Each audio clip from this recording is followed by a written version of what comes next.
to the all-new, all-different #1 Comics Podcast. This is episode number 17. I'm Dan. Sitting across from me is Bob. Say hello, Bob. Hello, Bob. On the all-new, all-different #1 Comics Podcast, we talk about a brand new comic book that's released this very week into your local comic book shops. We also talk a little bit of comic book and related news, as well as what comics came out this week and are coming out next week. And this week we will be breaking down the story and art on the brand new #1 from Oni Press. Bob. We are doing Lamentation, written by Cullen Bunn and art by Arjuna Susini. I'm glad you said all of that because, as you know, while we were preparing before we hit record, I asked you the names of all of these things because I knew I wouldn't pronounce them right. And I completely forgot that you have to announce the book and the creator. So yes, thank God for that. It falls on my shoulders. Yes. Luckily, I'm pretty good at pronunciation. Yeah, much better than me. We can all attest to that. We'll be right back after this short break.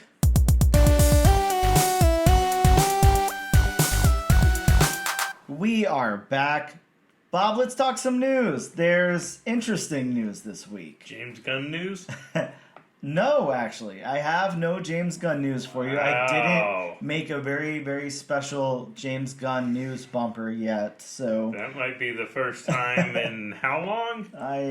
A long time, yeah, absolutely. A very, very long time. But I do have some DC news. Bob, some big news that I'm going to surprise you with because you apparently don't know about this news. No, I don't. You surprised me when you said the big news, and I'm like, what news? Yeah, I'm very excited to tell you this news. We have a new president of DC Comics. Do we? We do. And his name is Jim Lee. Jim Lee is the new president of DC Comics. How crazy is that? Yeah, I thought the same thing. Super cool, though. Jim Lee... obviously highly prolific in the comic book industry. He's done a lot for comics and the 90s. And a lot of artwork on Batman. A lot of artwork on Batman. Yes. So I think a lot of good artwork on Batman. Yeah, exactly. So DC is a great home for him. Not that he's been far away anyways, but the president of DC now, you know, in all honesty, I could see some directional changes over at DC because I can't speak for everybody. And you and I have talked at length about how we're a little bit more into like Marvel, and I'm a little bit more into independence than DC. Of course, I will go ahead and say, like I said on the episode, the last time we talked about this, every DC book that we've done on the show, we both really appreciated and liked a lot. So it's not that we're DC haters or anything. It's just, we just lean more towards Marvel. Yeah, I think. And, you know, for me... if we want to get into that discussion or justification or whatever, it just has to do with the characters for me. I just identify better with the characters over at Marvel. I'm just, for one, DC's flagship is Batman, and I just don't like Batman at all. I'm not a Batman fan. I've read like a few Batman stories that I'm okay with, but it's just not my thing. Like it's just like a rich guy dressing up like a bat, like as a vigilante, and having like a clown guy as his main villain. It's not interesting to me. I just don't like it. Mm-hmm. So whenever we get like deeper into Batman stuff and there's other things going on, his relationship with Selina, his some of his other rogues, of course, like, you know, some of the really silly ones, and then his rooftop rendezvous with Babs. Yeah, some of that stuff I like a little more, but the classic Batman Joker type of thing, Batman with Robin as a sidekick, I'm just not into. Like, I just don't like it. So that strikes, that's like strike one for me with DC. And then on top of that, same thing with the Trinity. Like, I like Wonder Woman. I can't say that I dislike Wonder Woman at all. But they overused the Trinity? Yeah, and Superman, it's so, I don't know. I can't say vanilla because, of course, you know as well as I do, we read that new volume. We both really liked it a lot. But just overall, just Superman, and I understand all of the importance and history and everything. I'm not negating any of that. It's just, in my regular comic book reading, it's not typically something I want to read. I'm just not that interested. I identify, of course, way better with Spider-Man, with X-Men, with those kinds of characters. People who actually have weaknesses. Yes, absolutely. And then on top of that, of course, we know I'm big into horror books. Not to say that DC doesn't have some great horror, because they do. They've got the Justice League dark stuff. They've got the Swamp Thing stuff. Like, they definitely have stuff over there. I even like how some of that older and newer Animal Man stuff crosses over into, like, horror territory. But there's just the horror I read over at Marvel I appreciate a little bit more, of course, being, you know, Man Thing and stuff like that, and all the creature stuff from the early days. But I don't know. I think that this could be like a good thing. I think this could be like a good directional change. Of course, Jim Lee knows what he's doing with comics. Oh yes. Yeah. So I don't know. I hope that there's some kind of shift over there. I'm tired. I think with DC, just on page, we're not talking any movies, anything like that. Just on page. I think that there's like they're in a weird spot right now, because they're producing way too many Bat titles, way too many Bat and Joker titles. I think that could be streamlined a little bit. Also, as far as like continuity with those characters, I think it's too spread out and there's too many different things going on that don't make sense. So I think under his leadership, maybe that could be tightened up some. The continuity could be a little bit better.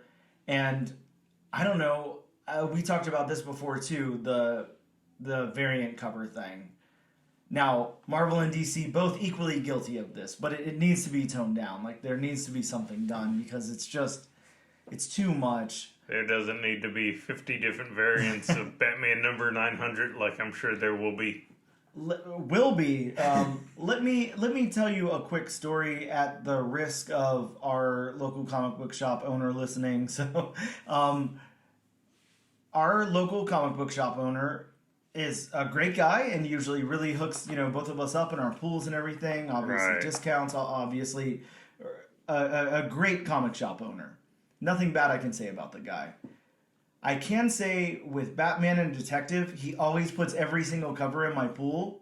So normally I'm fine, you know, and I'll grab the 3 or 4 covers, and that's non-incentive covers, so like all the regular covers. Right. So, you know, 3 or 4 covers of each, not too bad, and they don't usually come out on the same week, so it's not horrible. But today, when I had 37 copies of Batman 900 that were $7.99 a piece, I just put most of them back. So I grabbed 2, and that was it. Just grab the 2 that I like and put the rest back, because, I mean, that's just too many, and there's nothing in there that I want. Right. I'm most likely never even going to get around to reading Batman 900, so I don't know. I think, I think, and again, I know that DC is very famous for doing that. They do their legacy numbering on those big numbers, and then they do like a whole bunch of variant covers for that. I get that. It's just, I don't know. It seems like a little much to me. Hey, but like you said, Marvel's guilty of that too. Absolutely. I mean, my Avengers comics, their legacy, what is it? 800, and I think it's 830, 840 something on the legacy. Okay, yeah, probably.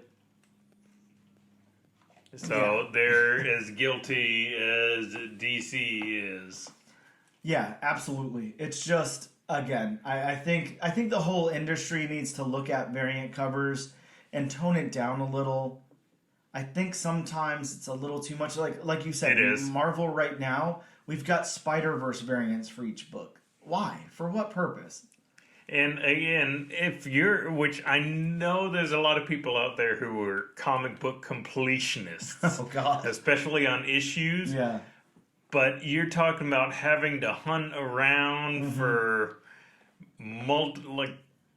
20, 30 different variants. Yeah. You know, shelling out, upwards of triple digits for yeah, a certain absolutely. variant. Sometimes more, because by the time you get to that variant, it's already gone up in price. Yeah, it's skyrocketing. Yes. I think back, just a few weeks ago, I think that the Alex Ross Timeless Villain variants wrapped up, and even that was a huge task. Like, that's, and you're a huge Alex Ross fan, and I know you didn't grab every one of those covers. No, I maybe. To be honest, I maybe grabbed one. Yeah, I grabbed the Venom because I had to have that, but Yeah. I grabbed the Galactus just because I thought that was such a cool cover. Oh yeah, well they were all very cool, all very nice covers. But yeah, it's just God. And then you get into things like I didn't get any of the black and white sketches though. oh God, I don't want to the 1 in 100s. Yeah. I'm sorry, I don't want to shell out. What was it, $70-$80 a pop for them? Yeah, oh yeah, a lot. Well, I think, and then you get into those, and then think about how if you're digging through boxes or whatever, that's not even identified on the cover what book that is. So you've got to either know or flip it, open it up or flip to the back or whatever to find out. So yeah, it's a little much. It's weird. I know it's a Superman cover. I can't remember what issue it is, but it's weird considering the first recognized variant was only one variant of that book, and now it's evolved into, again, for your big titles, you have like 30, 40, maybe more variant covers. Yeah, and it's just crazy, and it's completely expected now. You don't have a single book that just has a cover. No. Everything at the very least has a B cover also. And it almost makes you just wonder why, what's even the purpose. But see, I'm fine with like B and C covers, but when it gets into like the incentive, the unlockable one per store or something like that, and I'm also fine with certain shops having their own. Well, yeah, that's a different story. Yeah, I mean they're raising money for their shop. They're selling an exclusive, whatever. That makes sense. I get that. But when it comes to like unlockable and like 1 in 10 incentive, 115, 120, 125, so on and so forth, it's a little much. And it makes you wonder too, what's the purpose when they do that? Because you're always going to be looking to that higher incentive for the higher price, or maybe not always, but a lot of times 9 times out of 10, yeah, you need to get that 1 in 25 or that 1 in 100. So what are you going to do with the 1 in 10 or the 1 in 5? It's not really doing much for you. You're paying over cover price for it, and then it's not holding much value. So yeah, it's just interesting to think about. You get caught up a lot of times if you and I'm completely guilty of this. I know you are too. Sometimes you just go into the comic book shop on New Comic Book Day and just see cool covers and start grabbing things and see incentives and say, I got an extra $25 to burn this week, whatever. And then, you don't really plan out your purchases, and then you end up taking, I don't know, maybe a couple of $100 hit, whereas if you planned it out and only got what you really wanted, you'd maybe spend, like $150 or something like that. So the one thing I do like about multiple variant covers, and I don't know if this is an underlying idea of why comic book industries do it, you get to see all different types of artists do their spin on that character. Exactly. Yeah, and I like that too. I'm good with that. I don't know. It's a weird subject to get into. I don't know. But yeah, just of course we're still talking about Jim Lee taking over DC. He's the president now. But yeah, just it'll be interesting to see what kind of changes come about, because of course now we're seeing big changes on DC in the pages, on the screen, whatever. There's lots of things happening at DC. So that's exciting. It's exciting to see what comes out of all of this, and I really like Jim Lee. I'm really pulling for him. I think that he can really do something with the DC. Yeah, I think most people like Jim Lee. Yeah, it'd be hard to find very many people who have a problem with Jim Lee, I think. Unless there's something we don't know about. Maybe he's been canceled online for calling somebody stupid or something. But from a comment made 10 years ago. 10. But in other news, and most of this is DC related, but this one is a Marvel kind of thing. I don't know. I guess I don't know if officially or unofficially Margot Robbie has been offered the role of Sue Storm. Have you read this? Have you seen this? I've heard about that. Yeah. How do you feel given that she's such a big on-screen DC character? She's Harley Quinn, so, and now she's Barbie, and then to have her come over as Sue Storm too. See, I'm not opposed to that because, I mean, look at Chris Evans. Sure. I mean, he was, Johnny Storm, basically, class clown. Yep. and he was also known for Not Another Teen Movie, Yes. which was a comedy spoof movie. And then he transitioned after Scott Pilgrim, where he played one of the evil exes, Yes. right into Captain America. And at this point, can you see anybody else in Hollywood playing the role of Captain America? Oh no, he is Steve Rogers. There's no one else. Exactly. No So the only issue I have with Margot Robbie is, and this isn't her fault. This isn't her fault personally, because I do think she's a pretty good actress. Yeah. But I just have an issue of, are they going to recreate Jessica Alba's Sue Storm? See, I wonder what they're doing with the entire Fantastic Four, to tell you the truth, because I don't know. Of course, you think of Fantastic Four, and I mean, I personally don't think of them as like, they're not like super serious or anything all the time. Of course, it's like more of a, I don't know, more like a family. Yeah, and it has all of those dynamics and stuff, and of Right. course her with Reed Richards and everything. But I don't know, like when I think of Margot Robbie, I think of this. I wish I knew how to explain it. Like this comedic like tone to her. Well, see, and I think a lot of that is because you have Harley Quinn in your mind. Sure. I mean, she's been playing the role long enough to where it's kind of like she's kind of pigeonholed. Sure. And then of course same thing with Barbie. That's not going to be a super serious not at all. biopic on Barbie or Not anything like at that. all. If you watch the trailers, it's a different. Not at all. kind of depiction. It's definitely not going to be like Scarface or anything like that. Yeah, and I don't know. Again, like I just wonder what kind of tone they're going for with Fantastic Four. I wonder what they're doing because, like I said, it's not super serious or anything, but I am starting to get the feeling that that's what moviegoers are looking for. They want the quippy, like, joke thing. Like they're kind of done with that. I'm personally okay with it. I'm fine if it needs it, whatever. But that's kind of the Marvel model, and now a lot seeing what's going on in these DC movies, the Blue Beetle trailer and the Flash movie and stuff. It just seems like they're just remaking old Marvel movies to me. But I don't know. I'm just I feel like Marvel needs like some kind of tone shift in the MCU if they want to keep it going, if they want people to be excited about these big projects that they're announcing and everything, and big actors and all of that. Now, in other news on the same subject here on Fantastic Four, and you and I had talked about this outside of the podcast, the not news, but the weird rumors that are going around about Mila Kunis as the Thing. Let's talk about this on air because I'm interested to know what people think. Now, I think right off the bat, whenever somebody says that or you hear that news or whatever, the first thing that anybody thinks is, well, Ben Grimm is a dude, and why do we need to gender swap the character? I don't care about that. I have no problem with that. I'm okay with gender swapping. I'm okay with different, viewpoints of a character. That doesn't matter to me. I just don't know.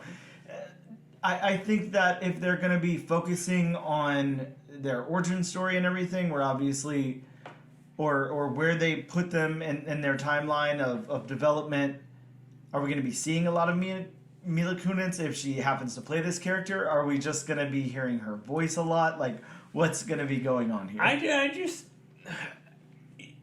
just can't see her,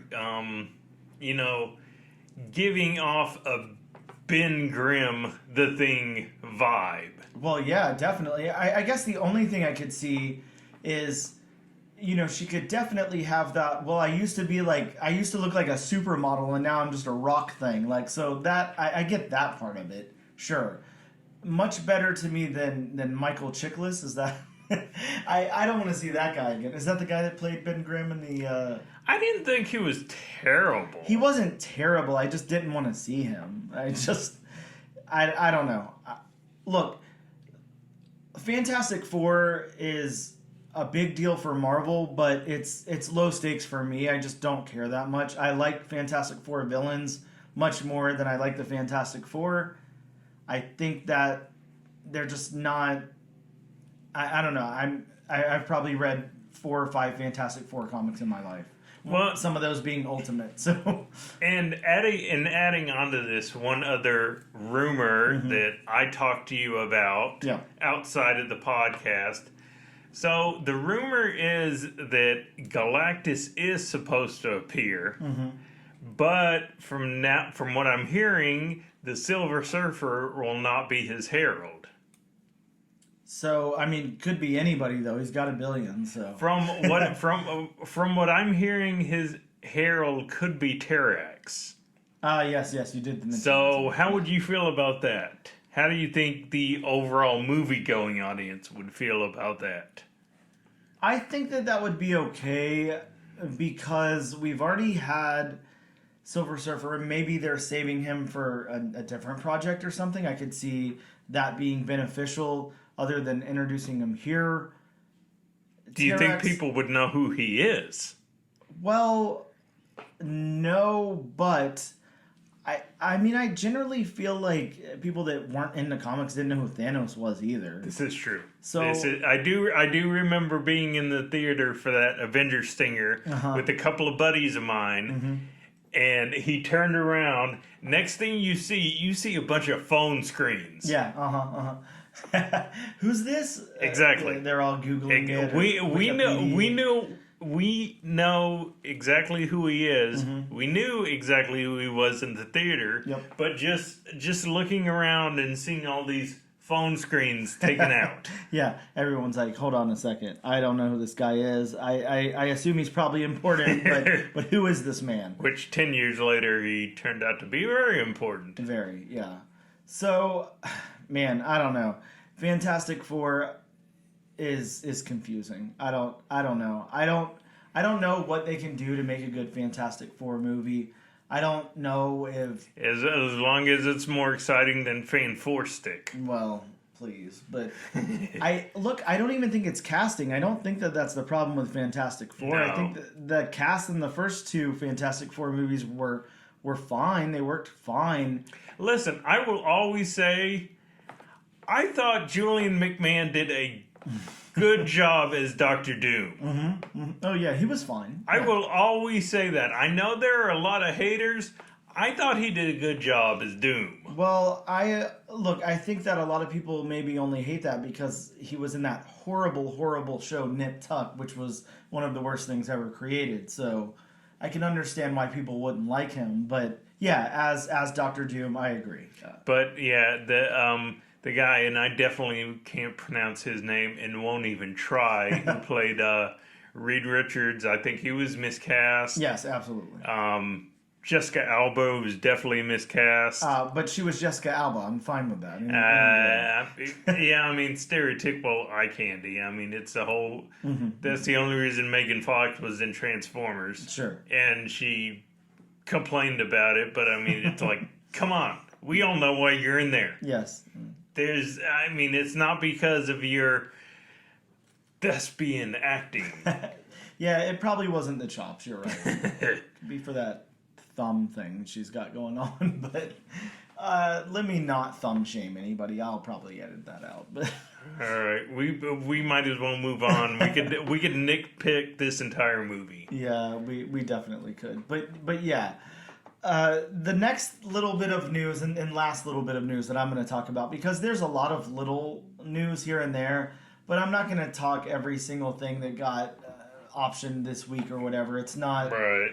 I mean, I guess we could go down the list really quick and just say something about them. Of course, we have an update on a Babylon 5 animated movie. Super uninteresting to me because I've never watched Babylon 5, so whatever. I've never either. Yeah, I mean, it's sci-fi, so I mean, Sure. I'd give it a shot. Yeah, I'm sure there's nothing wrong with it, but I've just never. I have no ties to it.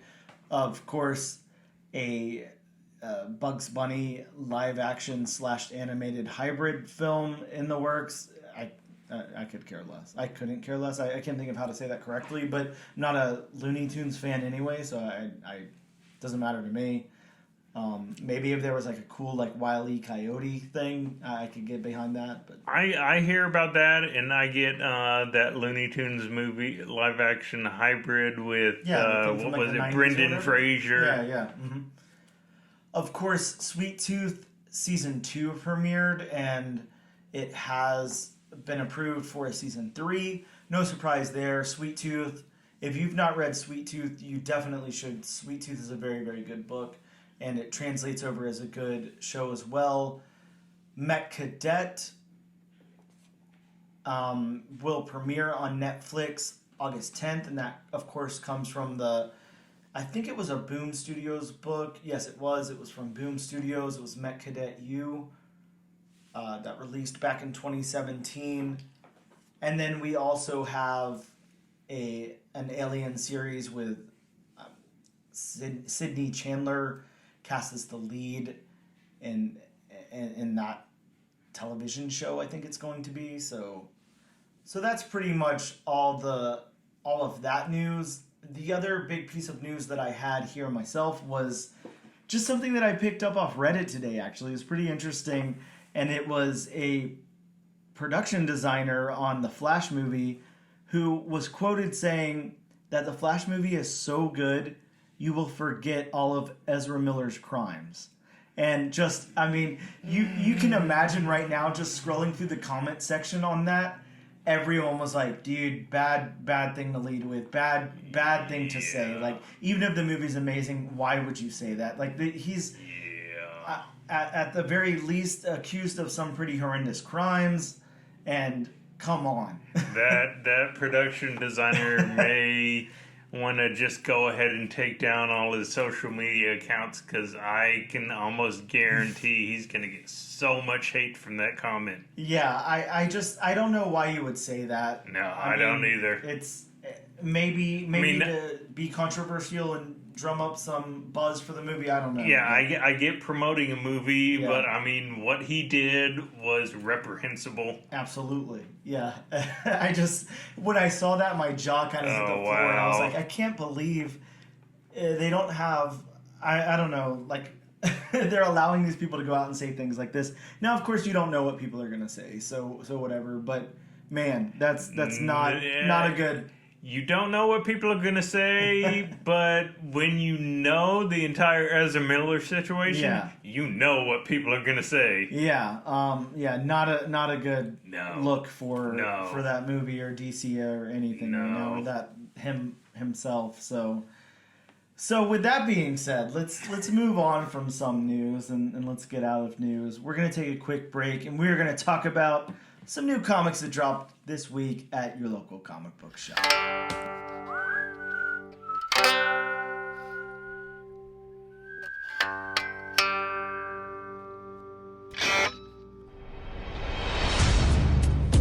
A battle for humanity's future is being waged on American soil right now. The cannabis plant has been used by humans for thousands of years, and yet it is still severely criminalized in much of the world. But the world is changing. Yay! In the U.S., 37 states have legalized cannabis for medical purposes, and 18 have done so for recreational use by adults. In Illinois, legalized cannabis has spurred an explosion of new businesses and products, all bringing in a massive stream of newly created revenue that other states are eager to match. Yet federally, cannabis faces much of the same resistance of the 1900s. How did marijuana get such a bad reputation? Why is it still so federally restricted? How are smoking and vaping different? How many edibles are too many? Which companies are coming out with the best new products? And who benefits from keeping Mary Jane in the dark? These are the types of questions we'll attempt to answer on the Cannabis Man podcast. A thorough look at all things cannabis, from its history to its explosion in states that have legalized it. So look out for the Cannabis Man podcast, Coming soon, wherever you get your podcasts. And we are back with the all-new, all-different #1 Comics Podcast, episode number 17, to talk about some comic books that dropped in your local comic book shops as well as digitally this week. Bob, from Dark Horse, we had the new #1 Survival. Image Comics had a new #1 called Star Signs, which actually sounds pretty damn cool. It's like something about the constellations falling to Earth and giving like I don't remember how many constellations fell to Earth, 12 or something, but they give those 12 people powers. Wow. Sounds interesting. Sounds like a whole universe building thing there. So hopefully it's executed well. Of course, from DC, we had Batman issue 900 or 135 or something. I don't know, whatever actual number it is. But yes, Batman 900 with all 900 of its covers. We've got a Peacemaker series with Peacemaker Tries Hard. I skipped it hard, so I wasn't going to get into that. We also had a new #1, new volume of Shazam. Skipped as well. Sorry. Because I know how much you love Shazam. Yeah, just, God, Zachary Levi will forever tarnish that character for me. I don't care if it becomes the greatest thing in the entire world. All I see is Zachary Levi, so I'm done. But from Marvel, we had Star Wars issue 34 with a big first appearance. This book is blowing up on the secondary market. This was kind of the it book this week. We had Edge of Spider-Verse #1, another new volume in Edge of Spider-Verse. This also has a first appearance of the Spider Killer, who's really cool looking in on one of those variant covers there. We had Carnage Reigns #1, Cult of Carnage Misery #1, with the first appearance of Liz Allen as Misery and Corwin Jones, who becomes Madness. Who comes up with these names? Corwin Jones? That's not a real name. My apologies to all the Corwin Joneses out there, but it sounds fake. It's not a literal name like Peter Parker. Well, I love those kind of names. Those are fun. Those are easy to remember. I just call those superhero names. Every time that anybody has like a, their first name and last name has the same letter. Name. Yeah, I love it. We had Demon Wars Scarlet Sin, the conclusion of the Demon Wars, supposedly. Bob, there's a Groot #1 this week. I know you're super excited about that. We also have Spider-Man #8 that, again, this is blowing up on the... I can't say blowing up, but this is selling for overcover on the secondary market because it has the second appearance of Spider-Boy. So... And if you can't get your hands on Spider-Man 7, then why not go for 8? Sure. And I think that people are doing that thing right now where they're like, well, technically 7 is a cameo and 8 is the first appearance. So the Hulk 181 argument. So I'm sure in, 50 years or something, Spider-Man #8 will be equivalent to Hulk 181. So let's hope so. But I would like to point out that character is also getting a solo series, which I just found out this week. Is he really? Yeah, and our local comic book shop owner told me that. He's got a store exclusive that Tyler Kirkham is going to be doing for it. Nice. So, yeah, so that will help jump that up and solidify the character a little more. I'm sure you'll be getting that cover. Well, yes, I will. Absolutely. We also had... Spider-Man 2099, Dark Genesis, Alpha or something. I don't know, one of those really long titles. But as I talked about last week, that's got first appearance of Carnage 2099 and Blade 2099. I really believe in Blade 2099. I would definitely pick that up if I was you. I'm not trying to sell you one. I don't have stacks of them over here. I just think that might be a good one to invest in. No, I gotta say, Blade 2099, wouldn't that be regular Blade since he's a vampire? Well, yeah. Aren't vampires immortal? He's like half vampire, right? I mean, still, maybe he just ages at a slower rate. I don't know. Whatever. We've got Star Wars Yoda 7 and X-Men Before the Fall, Sons of X, #1. We also had a new #1 from Mad Cave this week with Monomyth, which sounds like a cool title and has a very cool cover, but I don't remember anything about the solicit. Those are the new books that came out this week. You can still head over to your local comic book shops and try to pick one up. We'll be right back. Pick it up. We are back with the all-new, all-different #1 comics podcast to talk about our discussion of Oni Press's new #1, Lamentation. Thank you, Bob. So I'm going to read the synopsis from the previews website really quick, and then I'll get into the creators and my synopsis. But from previews, they say, from the mind's eye of master storyteller Cullen Bunn and rising star Arjuna Susini. Yeah, I really needed you on that one. I'll edit out the blank space so we sound less awkward. But yeah, Arjuna Susini, thank you for that, Bob, comes a darkly glamorous tale of bone-splintering terror at the intersection of shadow and light, dream and nightmare, life and the grim specter of death himself. Now that does sound like a Rod Serling introduction there. I'll give it that. You can't get any more ominous than that description. Yeah, that was pretty ominous. After weeks of grueling rehearsals, a new production is set to begin at the famed Requiem Theater. Resides Lament, 3 acts of gothic horror set inside a haunted castle with a story that some say is mere fantasy. Under the stern rule of dedicated but temperamental director, the script seems to be ever-changing and more mysterious. Still, our lead actress has found herself cast in a role of a lifetime without so much as an audition. Her grand debut is fastly approaching, and with it, a barrage of razors in the night will terrorize audience and actors alike. There's no exit, no escape, and when the curtain finally rises, Razad himself will take center stage to cross the threshold into the unholy darkness that lies just beyond. Whew.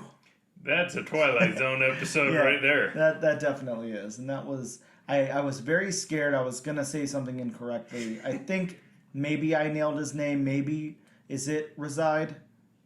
R-A-Z-I-D-E. Good enough. Good enough. All right, good.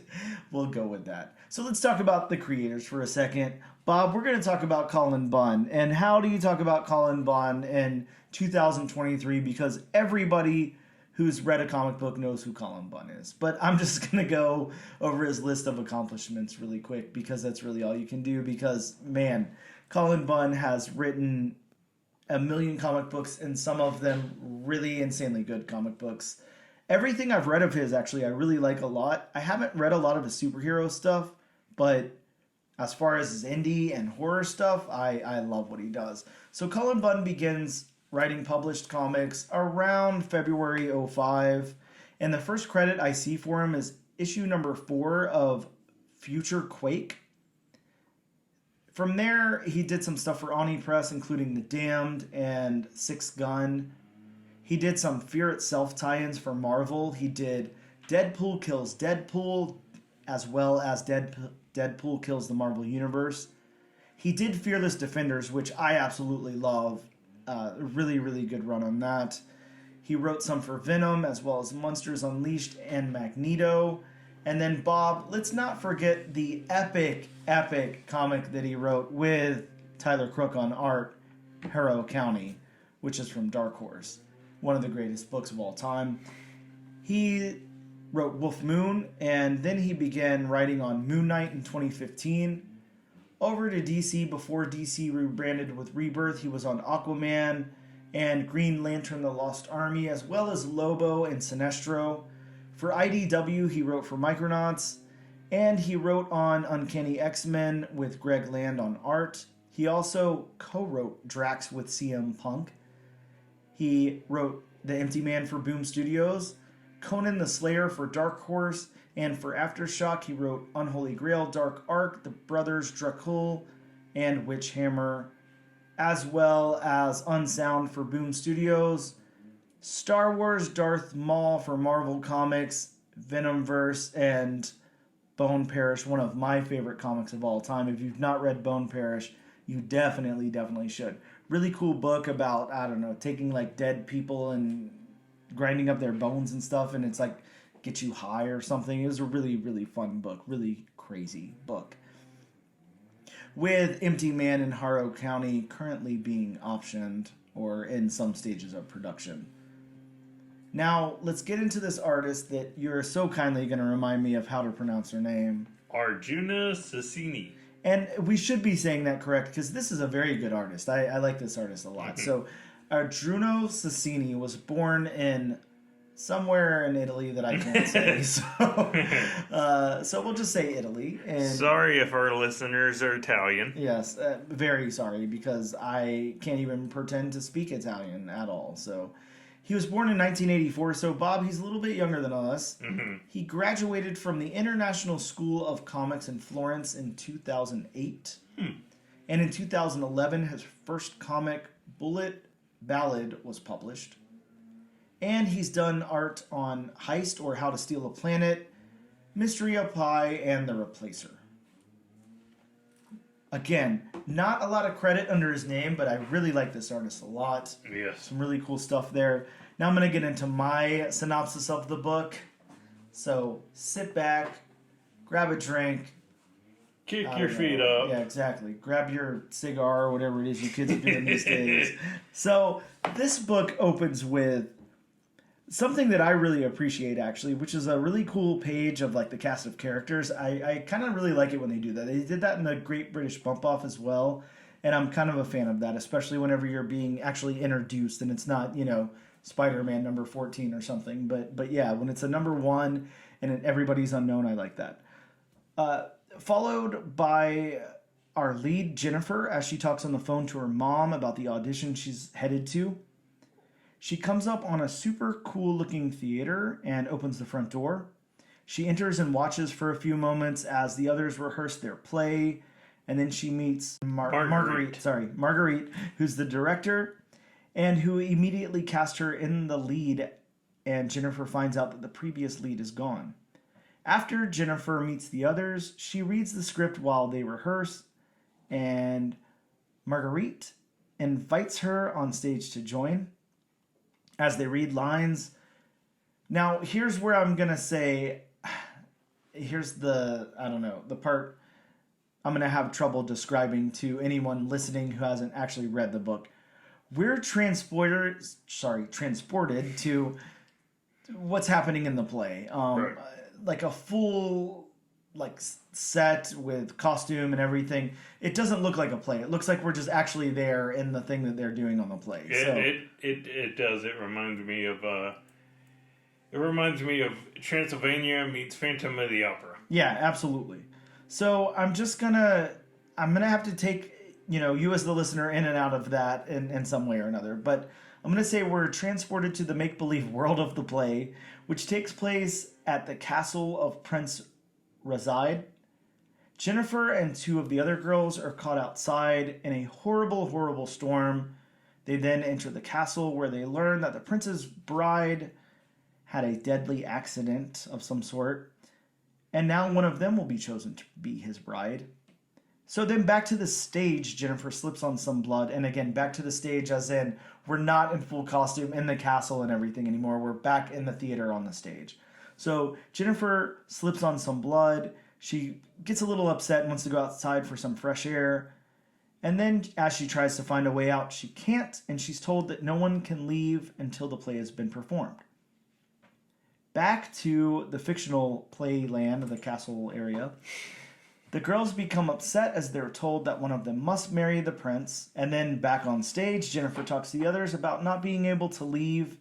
And she learns that some of them have been there for months, somebody up to 7 months, without leaving or seeing or talking to any friends or family.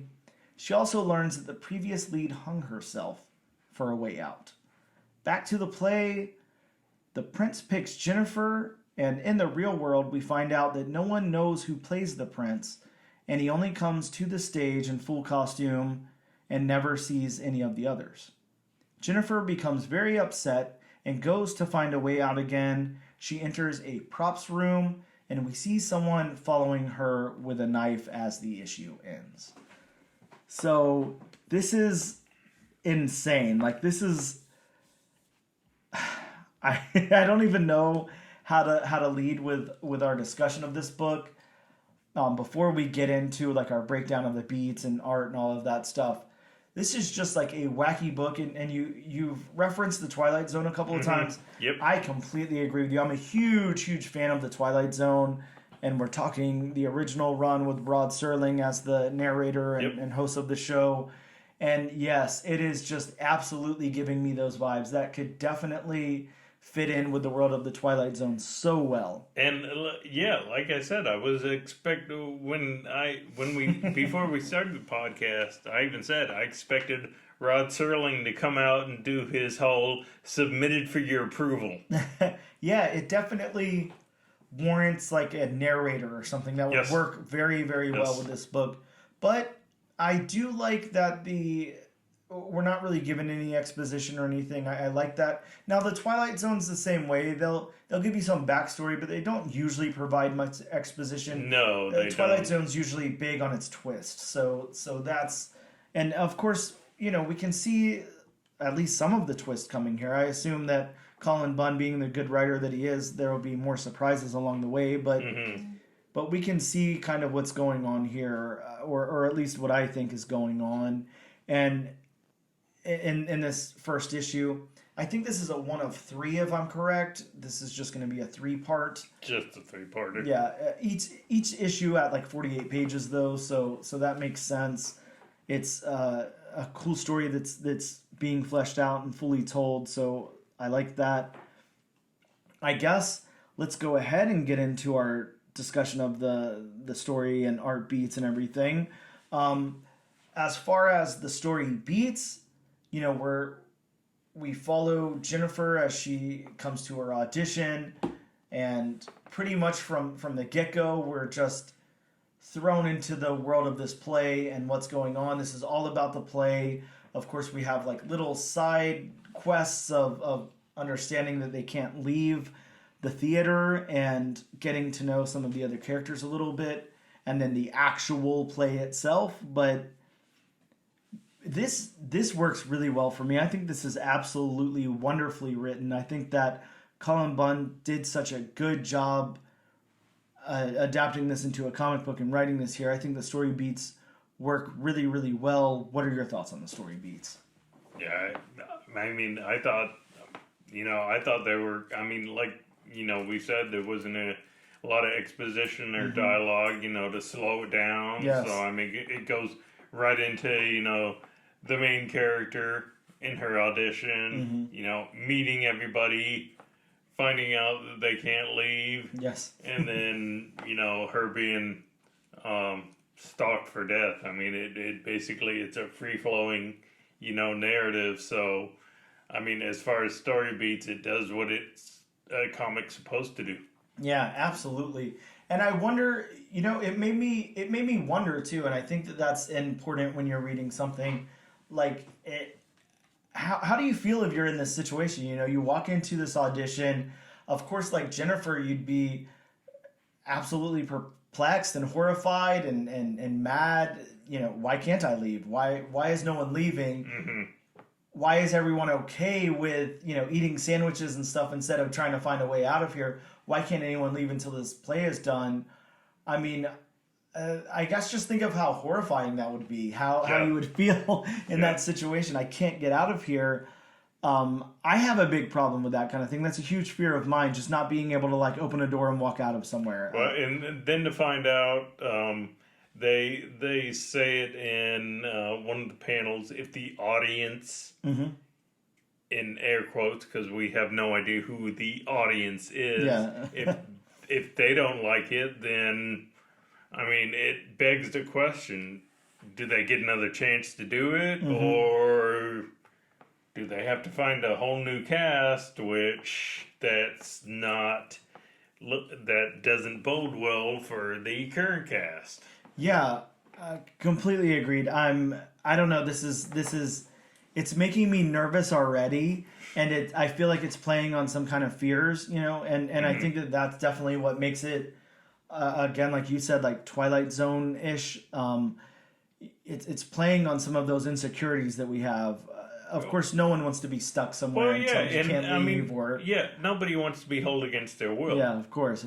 So So, I mean, what is going on here? Are they will this book wrap up with, them performing the play and then us not knowing if they get to go home? Will it end with them going home? Will it end with them having to be there forever? Will it end with them, I don't know, being in hell or something? Like, who knows what's going to happen? Transported to this whole other world. There's a lot left open on this first issue, which is really, really good, and it's written in a way where you just want to know what's going to happen next. So I really like the way this is written a lot, and I don't mean to hijack our review here, but I just have to point that out. I really like the way this is written.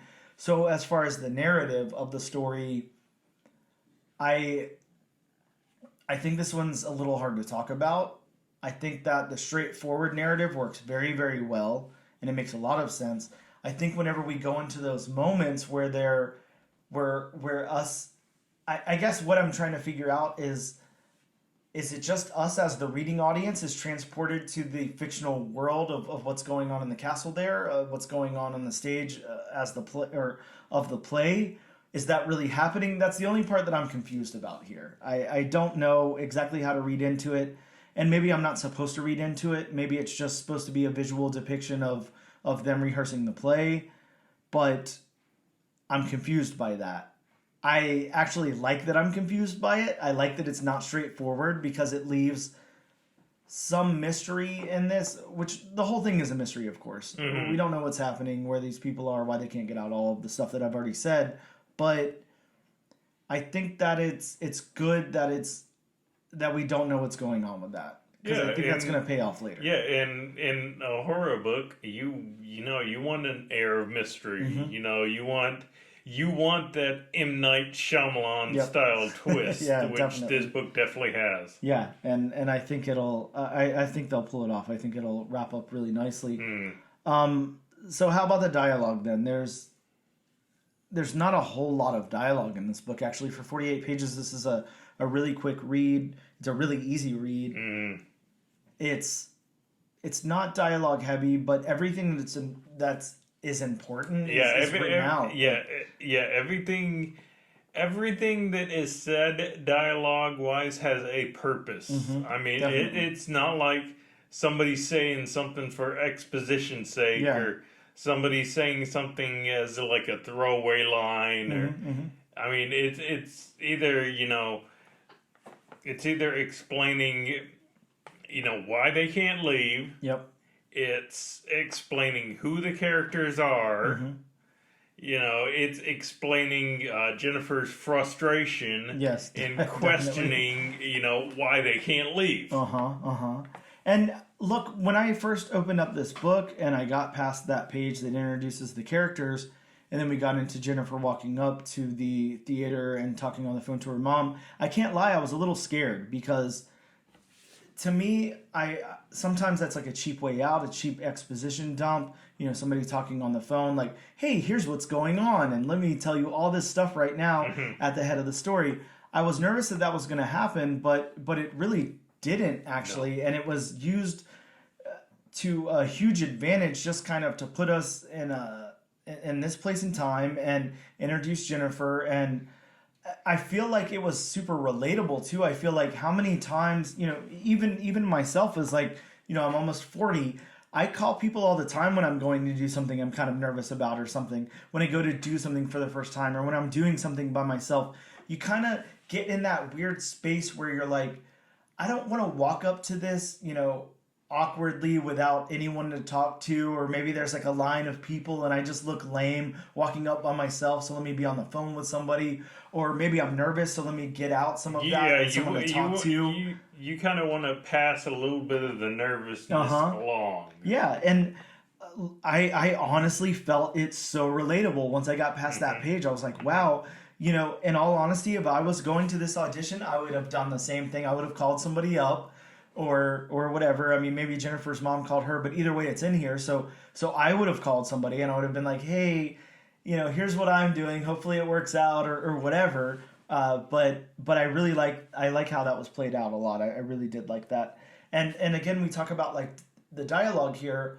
I think that you might naturally want a little bit more explanation of why these people are so okay with being here for 7 months or 4 months or whatever, why they're not like freaking out and breaking windows or whatever.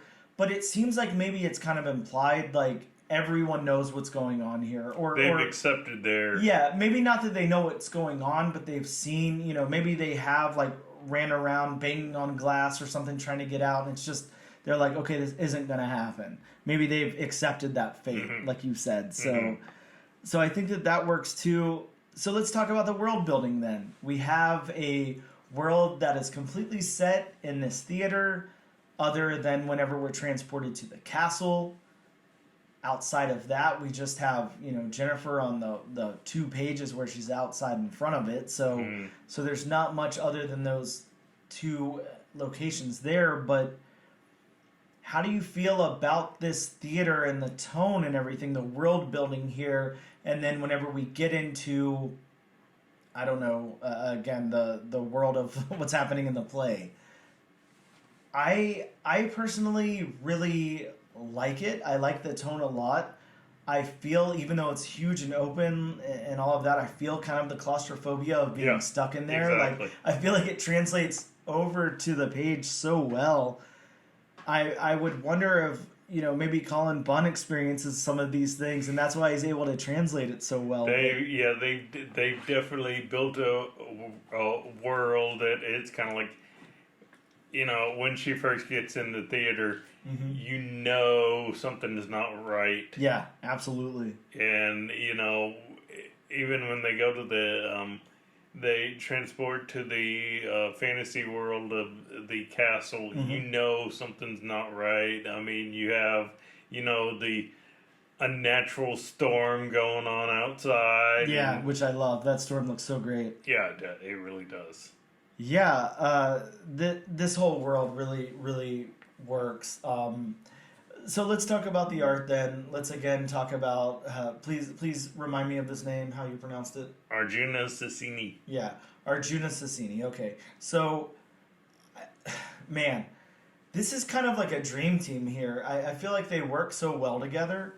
Cullen Bunn usually works with very great artists. Like I said, he's worked a lot with Tyler Crook on Harrow County, and we know how that went so amazingly. The artists that he worked with on Bone Parish as well, just some outstanding stuff. And of course, the people that he's worked with over at Marvel and everything, really, really good artists. But let's talk about Arjuna's characters here, how he brings each of these characters to life and everything. I personally think the character design is done very well. I like the depictions, and I like the realistic qualities of them for this kind of horror story. I think that it works really well.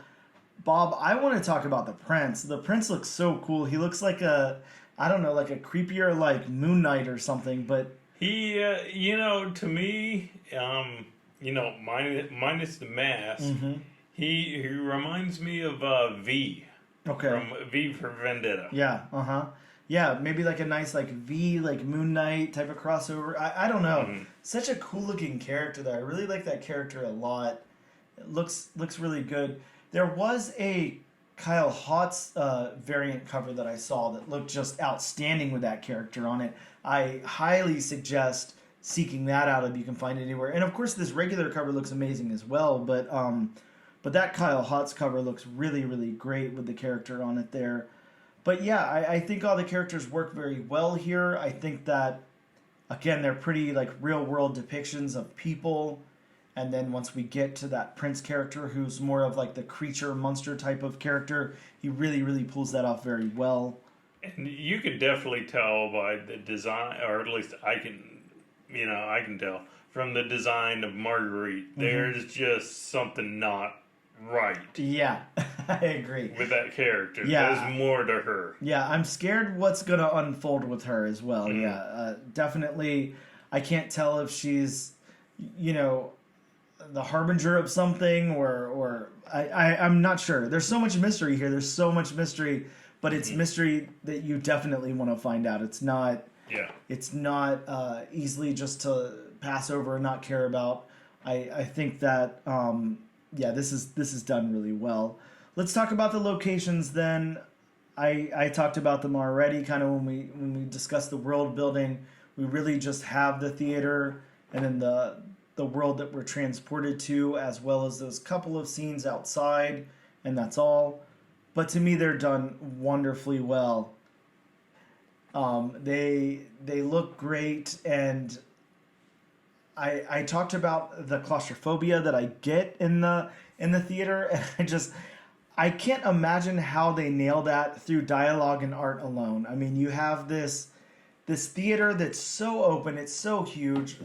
I mean, you're looking at this stage with these rows and rows of seats and everything, but you still feel trapped in there. So I really, really like the art here a lot. See, and a lot of that has to do, and I didn't exactly see if there was a colorist, yes, a there separate is a colorist, on this book. Okay, there's a separate colorist, and I believe it's Hillary Jenkins. I believe. I think that's what's credited on the preview site. But I did also see created by Hillary Jenkins, so I'm not too sure how to credit that, but I will check. Yes, on the inside of the book here, it does say written by Cullen Bunn, illustrated by Arjuna Susini, colored by Hillary Jenkins. So see, yes. and I think that Hillary Jenkins should get a lot of credit for the tone of this book. Oh yeah. With her washed out, kind of darker colors, especially when you get inside the Requiem. Yes. I mean, she uses a lot of darks and, grays and blacks, and that just adds to the more ominous tone. Yeah, and I agree. I didn't even notice. I'm pointing out to you right now, Bob, as Jennifer's sitting in the theater, as she's sitting in the seats while they're rehearsing and she's reading the script. There's all these little demons in between the chairs and coming out from underneath her, and that's that's something I completely didn't notice. I believe that this book is just evolving in front of us as we're looking at it, to tell you the truth. I think that now we're sucked into this world and we're cursed or something. This is really good horror book. I definitely glanced over that. Yeah, there's no way I didn't notice that before the first time viewing this. I can't believe that, but wow, yeah. Let's. I'm amazed. Let's talk about the backgrounds. That just makes the book even better. Yeah. Let's talk about the background some, and again, that's kind of what we're doing right now, is flipping through the book, just looking at these backgrounds. Fantastic, and I have it open to an almost full page spread here. It has some panels in it, but it's open. But it's when the girls first encounter the castle and they're running through the storm and everything. It looks amazing. The level of detail here in this location, with it so washed out and so dark and raining and everything. Again, you see every blade of grass, every leaf on the tree, every drop of rain. And I must say, I mean, this goes with the backgrounds, but this goes with the art also. I mean, this spread of the castle kind of reminds me of that. And I'm gonna sound like an '80s nerd on this, but it reminds me of like that almost He-Man style, Frank Frazetta style packaging. Yeah, I could definitely see like a Castle Grayskull back there in the distance or something. Absolutely, but yeah, this such a good artist on this book. Such a good. I will say this. And we talked about this when we were covering World Tree on the last episode, especially when we talked to Steve Fox about how they assembled the team for that book, because that book required such a huge team. Now, here in this book, of course, it's written by Cullen Bunn with art by Arjuna Susini, and then, sorry if I said that incorrect, but colored by Hillary Jenkins, and then lettered by Simon? I'm going to go with Simon Boland. Yeah, seems correct. Yeah, we'll go with Simon Boland. This is like a dream team on this book. Everything works because of everything else. This is really, really good. This is such a good package here altogether, and I'm really excited that they put it at 48 pages. I think that was a really good I do too. decision as well. I think all the decisions made in this book are very good decisions. So the last thing we're going to talk about on the book itself is the colors, and we've been mentioning it throughout. So we've got this devoted, segment to it. But yeah, Hillary Jenkins, man, just works so well with the writing, with the art, with the whole tone of this book, and really kind of setting the tone of this book. It this is what you need a separate colorist for, is a book like this. This is really, really good. This is, I don't know what to say about it. I feel like a broken record just saying everything's good over and over again, but this is outstanding. This is done very, very well. Whenever we get to the knives and the blood dripping from them and everything, and then we get that pool of blood and stuff, and it's so dark, and it could just blend into that background, but it doesn't, because there's just enough there. And then even the character, the set designer, talks about that in the book itself, how he wants to recolor the blades and everything so the light can shine on them differently and everything. Yes, I agree. Now again, here we are. I'm telling you, Bob, this book is evolving before our eyes. This orchestra looks like an orchestra of demons or something. It's something I didn't see before.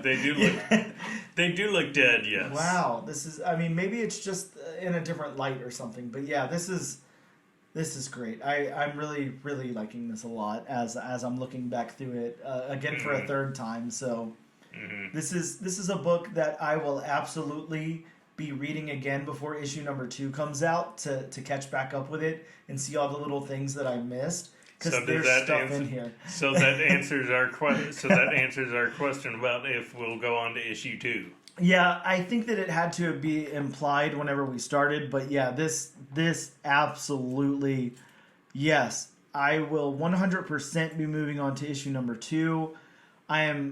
I'm honestly kind of sad that this is a 3-parter, but hopefully it's just a nice, tight story, and it wraps up in a satisfactory way, and we're satisfied with that. But man, like if every issue, if the next 2 issues go like this at all, like there's no way that somebody doesn't option this and make a movie or a show or something. Yeah, something has to be done with this. We can talk up this book all we want on this podcast, but to actually do it justice, you have to go out and just read this book yourself. Oh yeah, 100%. If you're not buying this book based on our review, I don't know. I don't know. Look, if Cullen Bunn couldn't sell you at Cullen Bunn in the first place, then I don't know what your problem is. But if we're any factor in you deciding to go out and purchase this book or not, absolutely 100% go out and purchase this book. Oh yeah, this is very, very worth it. I am definitely like Dan. The next time I go to my local comic shop, I will be telling him, yeah, put me issue 2 in my poll, please. Yeah. Make sure issues 2 and 3 are in there, please. Yes. For the love of God. Yes. This is just so good, and man, there's what else can even be said?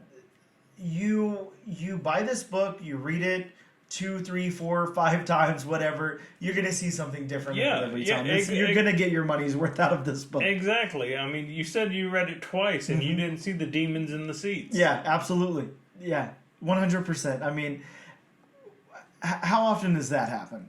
Hardly ever, It's a great visual though. Yeah, how the armrests just morph into the demon arms. Yeah, I'm 100% loving this. I think this is such a win for Oni Press, for Cullen Bunn, for the whole creative team, for comic book enthusiasts, horror enthusiasts in general. And you will definitely read this and think to yourself, how can this be from such a small publisher? Exactly. This seemed like one of the bigger ones. Yeah, 100%. Yeah, this definitely seemed like an Image book. Yeah, it absolutely does. Yeah, it seems up there, and it's just so well executed. I think is one of the surprising things about it. you expect the editing to maybe be a little off or a little more amateurish or something on like a smaller press. I don't know. I'm glad that this is done at Oni Press because I believe that means the creative team kind of holds the rights to it. So good for them, because I'm telling you, there's no way this doesn't turn into another form of media. And you also expect on a smaller book or smaller publisher, or at least I do, the artwork to be kind of meh. Yeah. This is top level talent here. It really is. If he's not working for Marvel or DC in the next couple of years, it just has to be because he doesn't want to. It definitely won't be long. Yeah. Considering he's a couple of years younger than us, he has a bright future ahead of him. Yeah, absolutely. I'm so impressed with this book, and I could honestly just go on and on forever. So I will just take the opportunity to shut up, but I will say in closing on our review of the book, please go out and buy this book. Bob and I have no skin in the game, whether you buy this book or not. We are not employed by Oni Press. We're not paid for reviews. We don't know Cullen Bunn or any of the creative team here, but I can say that the reason I want you to go out and get this book is, number one, it's fantastic, and I just want you to enjoy yourself and read it. But number two, we need more of things like this. We need more stuff like this out there in the ether, in the universe. Oh, yes. So support this kind of thing. It breaks up the superhero monotony. Yeah, it absolutely does. Yeah, and we need this out there. We need some really, really good A+ content. So go out and support this creative team. Go out and support Oni Press. Pick this up and definitely check it out. And I could not give, honestly, a more glowing review. If you're a fan of horror books, if you're a fan of horror mystery, if you're a fan of Twilight Zone, which I know Dan is, huge fan, then you will definitely get those vibes from this. Yes, you definitely will, and I can promise you will love this. I will shut up now. I won't say another word about it. Go buy this book. We'll be right back.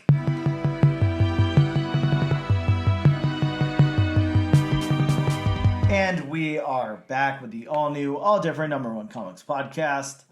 We're going to talk about some books that are coming out next week in your local comic book shops. Bob, what do you got for them? And again, like I always say, I always put a disclaimer in front of this. Disclaimer. These books may or may not change their straight release dates. Nah, I think you're pretty golden with most of these. I looked them over and I didn't see anything that should be subject to change. I know, well, maybe some of the smaller presses, but yeah. Well, again, these are always subject to change. Sure. From Marvel Comics, we have Amazing Spider-Man number 25, which has a very cool Disney variant cover.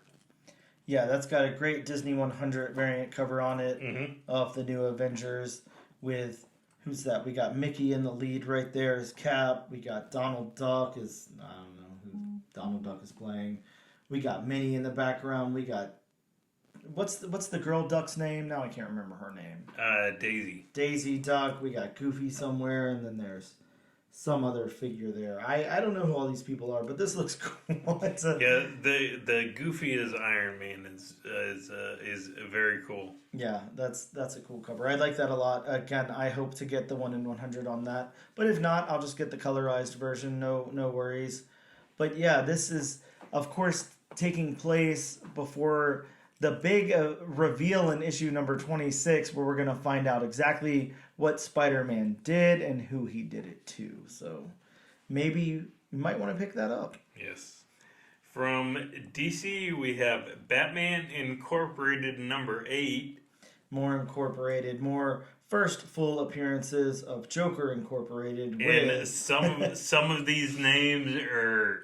Some of them humorous. Bob, we've got Tap Dance Man, Corvus Crawl, the Ghoul, Alpaca, Dusty Bronco, and I die laughing. Oh, okay. I was like, I won't be able to pronounce that. But, die laughing. Wow, that's a name, I guess. From Boom Studios, we have Ghost Lore #1. Man, I'm excited about that one. I think that it is written by Cullen Bunn as well, from what I remember. Yeah, it is written by Cullen Bunn with art by Brian Hurt. I'm excited about that one. The solicit says that it's an estranged daughter and her pastor father wander into a haunted land with only restless spirits, each with their own story to tell as company along the way. That sounds cool. And as we noted on this episode, Cullen Bunn, a master writer lately, doing some really standout stuff. Yes. From Opus, we have Within Temptation #1. Is this the first non-music related Opus book that's been released? Because if you recall, all of their books have been either an existing band like Halloween or Evanescence or whatever. Right. They're doing stories on them. And then their original stuff is music related, like they have the Monsters of Metal, and they have, it always has a music theme. And this one, the solicit just says that in the future, a battle rages between two species, an advanced humanoid species ruled by a techno-organic matriarch against a cruel race of alien artificial intelligences. So it doesn't seem like it has anything to do with music. So I'd be interested to see if there's some undertone once you read the book, or maybe some of that's based on a song or something. I don't know. Usually they're just very music based. So interesting. From Marvel Comics, we have Silk #1. Yeah, new volume of Silk. And Bob, I suggest you click on that variant and check out that David Nakayama 1 in 25 incentive. This is a really nice variant. I really like that one a lot. I'm going to try to get my hands on a copy of that, because that is it looks great. I really like it. Very interesting variant. Also from Marvel, we have Extreme Venomverse #1. Come on, Bob. You didn't say extreme. Snap into a Slim Jim. Yeah, that's got an anthology of stories. The X isn't big enough and extreme. Well, true. I agree with you. It's all just capitalized. An anthology of stories featuring alternate reality versions of Venom and a first appearance of Venom as a samurai. So that's fun. That could be kind of cool. I want that as an action figure. Yeah, Venom Samurai. I agree. That's really cool. It's like the Turtle Samurai figures. Yes. From back to DC, we have Spirit World #1.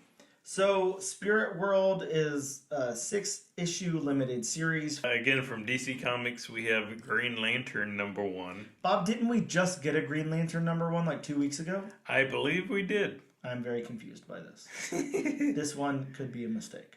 Again, DC is a very confusing comics company. Maybe hopefully not anymore. Hopefully Jim Lee will rein everything in. I hope so. Spinning out of the pages of Batman White Knight, we have Batman White Knight presents Generation Joker #1. That's a nice title, Bob. That's a mouthful. That's a 6-issue limited series in Sean Murphy's White Knight universe. And it features a coming-of-age supervillain tale starring Jackie and Bruce, the children of Harley Quinn and Joker. Just what we need. More Bat family, extended family, people that have the same name and all kind of shit. So, will they fight Batman Beyond? I don't know what they're going to do, to tell you the truth. I assume that there will be a baby Batman that they have to fight, and maybe Batmite will come out of nowhere, and it'll just be that kind of thing. Who knows? Possibly. Yeah.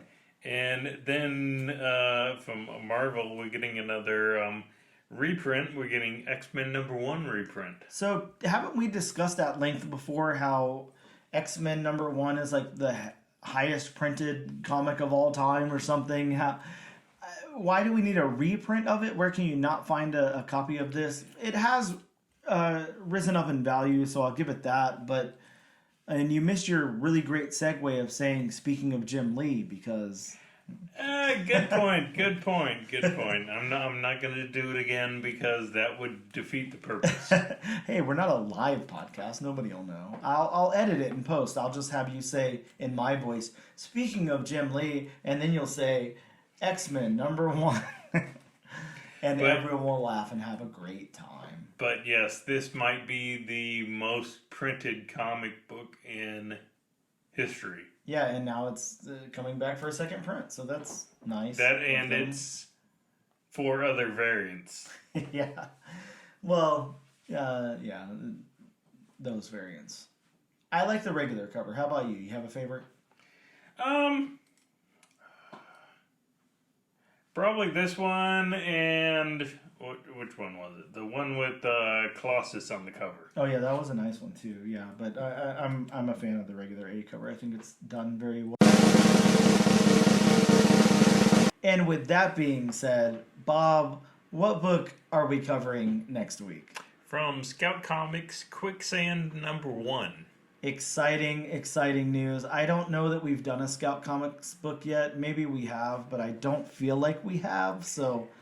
We've tried, but it hasn't worked out. Oh, that's right. They had delay issues. Yes. So hopefully no delay issues. We'll pick a backup if not, but hopefully it is Quicksand #1.